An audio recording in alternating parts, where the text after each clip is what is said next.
मिस्र के पिरामिड वहाँ के तत्कालीन फ़ैरो यानी कि सम्राटों के लिए बनाए गए मकबरे थे, जिनमें राजाओं के शवों को दफनाकर सुरक्षित रखा जाता था। इन शवों को ममी कहा जाता है। उनके शवों के साथ खाने पीने की चीज़ें, वस्त्र, गहने, बर्तन, वाद्य यंत्र, हथियार, जानवर और कभी कभी तो सेवक सेविकाओं को भी दफना दिया जाता था। प्राचीन मिस्रवासियों की धारणा थी कि उनका राजा किसी देवता का वंशज है, अतः वे उसी रूप में उसे पूजना चाहते थे। मृत्यु के बाद राजा दूसरी दुनिया में अन्य देवताओं से जा मिलता है। इस धारणा के चलते राजा का मकबरा बनाया जाता था और इन्हीं मकबरों का नाम पिरामिड रखा गया। दरअसल प्राचीन मिस्र में राजा अपने जीवन काल में ही एक विशाल एवं भव्य पिरामिड का निर्माण करवाता था, ताकि उसे मृत्यु के बाद उसमें दफनाया जा सके।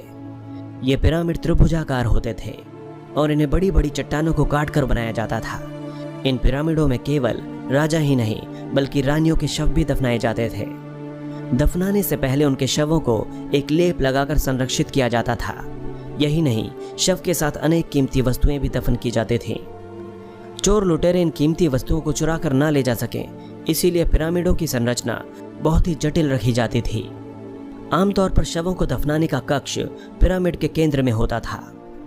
भारत की ही तरह मिस्र की सभ्यता भी बहुत पुरानी है और इस प्राचीन सभ्यता के अवशेष इसकी गौरव गाथा कहते हैं। मिस्र में 138 पिरामिड हैं और काहिरा के उपनगर गीज़ा में 3 पिरामिड। दुनिया के 7 प्राचीन आश्चर्यों में से गीज़ा का पिरामिड ही एकमात्र ऐसा अजूबा है जो शेष बचा है। यह पिरामिड 450 फीट ऊंचा है। लगभग 4300 सालों तक यह दुनिया की सबसे ऊंची संरचना रहा। 19वीं सदी में ही उसकी ऊंचाई का कीर्तिमान टूटा। इसका आधार 13 एकड़ में फैला है, जो लगभग 16 फुटबॉल के मैदानों के बराबर है। ये 25 लाख चूना पत्थरों के खंडों से मिलकर बना है, जिनमें से हर एक का वजन 2 से 30 टन के बीच है। ग्रेट पिरामिड इतनी परफेक्शन से बनाया गया है कि वर्तमान तकनीक का प्रयोग करके भी ऐसी इमारत दोबारा बना पाना मुमकिन नहीं है।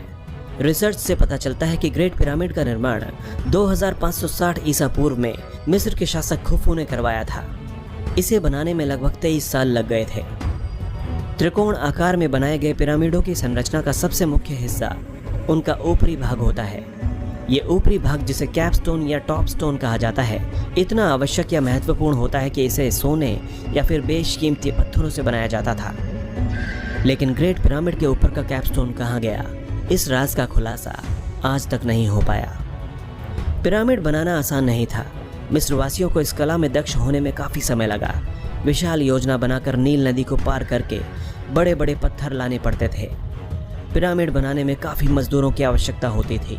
पत्थर काटने वाले कारीगर भी अपने फन में माहिर होते थे। ऐसी मान्यता है कि पिरामिड ईसा पूर्व 2690 और 2560 शताब्दी में बनाए गए। सबसे पुराना पिरामिड सक्कारा में स्थित जोसीर का सीढ़ीदार पिरामिड है। इसे लगभग 2650 ईसा पूर्व में बनाया गया था। प्राचीन मिस्र में शासकों को फ़ैरो के नाम से पुकारा जाता था। इनकी मौत होने पर दफनाने से पहले उनके शवों को एक लेप लगाकर संरक्षित कर दिया जाता था। लेप लगाने से पहले शरीर के कई महत्वपूर्ण हिस्सों को बाहर निकाल दिया जाता था, यहाँ तक कि दिमाग को भी। हालांकि मृतक के दिल को नहीं निकाला जाता था। इस पूरी प्रक्रिया को ममीफिकेशन कहा जाता है। क्या आप जानते हैं कि इन पिरामिडों को बनाने की तकनीक का अब तक पता नहीं चल पाया है। वैज्ञानिक कई सालों से इस तकनीक को पता लगाने में लगे हुए हैं, पर अब तक कोई सफलता हाथ नहीं लगी है। हालांकि कई शोधकर्ता अलग अलग थ्योरीज के साथ सामने आते रहते हैं। मिस्र के पिरामिड अपने भीमकाय आकार, अनूठी संरचना और मजबूती के लिए तो जगत प्रसिद्ध है ही, लेकिन उससे भी कहीं अधिक प्रसिद्ध है अपने जादुई प्रभाव के लिए। वैज्ञानिक प्रयोगों द्वारा यह प्रमाणित हो गया है कि पिरामिड के अंदर विलक्षण किस्म की ऊर्जा तरंगें लगातार काम कर रही हैं, जो निर्जीव और सजीव दोनों ही प्रकार की वस्तुओं पर अपना प्रभाव डालती हैं। वैज्ञानिकों ने पिरामिड के इन गुणों को पिरामिड पावर की संज्ञा दी है। सिर दर्द एवं दांत दर्द के रोगियों को पिरामिड के अंदर बैठने पर दर्द से छुटकारा मिल जाता है। पिरामिड पावर के आधुनिक खोजकर्ता स्वयं बोबिस ने पिरामिड के आकार की टोपी बनाई और पहनकर आजमाया। बोबिस का कहना है कि इसको पहनने से सिर दर्द तो दूर होता ही है और साथ ही कई प्रकार के मानसिक विकार भी दूर हो जाते हैं। मिस्र के अन्य पिरामिडों के बीच एक ऐसा पिरामिड भी है जिसके अंदर बहुमूल्य खजाना है, लेकिन कोई भी आम नागरिक या फिर विशेषज्ञ भी उस खजाने तक नहीं पहुंच पाया है। यहाँ तक कि अगर कोई उस खजाने को हाथ लगाने की गलती भी करता है तो उसे अपनी जान से हाथ धोना पड़ता है।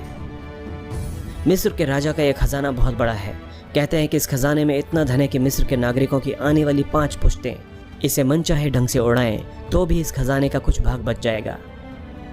लेकिन इस खजाने तक जिसने भी पहुंचने की हिम्मत की है वो या तो बीमार पड़ गया या फिर मौत के आगोश में समा गया। मिस्र से जुड़ा एक ऐसा ही रहस्य है रानी नेफरतिति की मम्मी का, जिसे पिछले कई वर्षों से इतिहासकार और पुरातत्वविद खोजने में लगे हैं।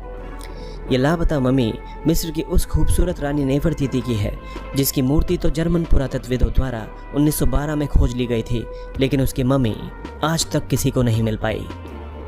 मिस्र को पिरामिडों का देश कहा जाता है, लेकिन जितनी जिज्ञासा और दिलचस्पी तूतनखामेन के मकबरे को लेकर देखी जा सकती है वो किसी और के लिए नहीं दिखती। जब तूतनखामेन के मकबरे को तलाश किया गया तो उसकी मम्मी के पास सोने, चांदी और बहुमूल्य रत्नों से जड़े आभूषण पाए गए थे।